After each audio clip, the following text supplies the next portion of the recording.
இந்தியாவின் ஏற்றுமதியில் அதிகளவு பங்களிப்பு வழங்கும் முதல் 5 மாநிலங்களில் தமிழ்நாடு 3வது இடத்தில் இருக்கிறது. மற்ற மாநிலங்களில் ஏற்றுமதி அளவு குறைந்துள்ள நிலையில் தமிழகத்தின் ஏற்றுமதி அதிகரித்திருப்பது புள்ளி விவரங்களில் தெரியவந்திருக்கிறது. இந்தியாவின் ஏற்றுமதியில் குஜராத் முதலிடத்தில் உள்ள நிலையில் மகாராஷ்டிரா, தமிழ்நாடு, கர்நாடகா மற்றும் உத்தரப்பிரதேசம் ஆகிய மாநிலங்கள் அடுத்தடுத்து அதிக அளவு பங்களிப்பை வழங்கி வருகின்றன. ஆனால் தமிழகத்தில் மட்டும்தான் ஏற்றுமதி 5.5% அதிகரித்துள்ளது. 2022-23 நிதியாண்டின் ஏப்ரல் முதல் ஜனவரி வரை தமிழ்நாட்டின் ஏற்றுமதி பங்களிப்பு $33.35 பில்லியன் இருந்த நிலையில் 2023-24 ஆண்டின் இதே காலகட்டத்தில் $35.35 பில்லியன் அதிகரித்துள்ளது.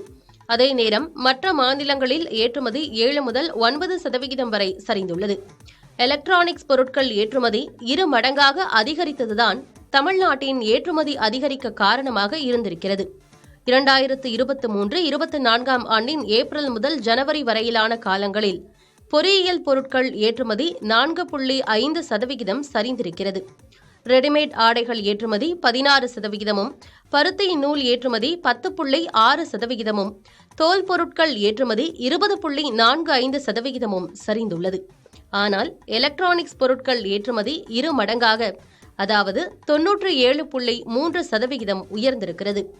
தமிழ்நாட்டில் நிறைய நிறுவனங்கள் முதலீடு செய்ய எடுத்த முயற்சியின் விளைவே எலக்ட்ரானிக்ஸ் பொருட்கள் ஏற்றுமதி அதிகரிக்க காரணம் என தொழில்துறை அமைச்சர் TRB ராஜா தெரிவித்துள்ளார்.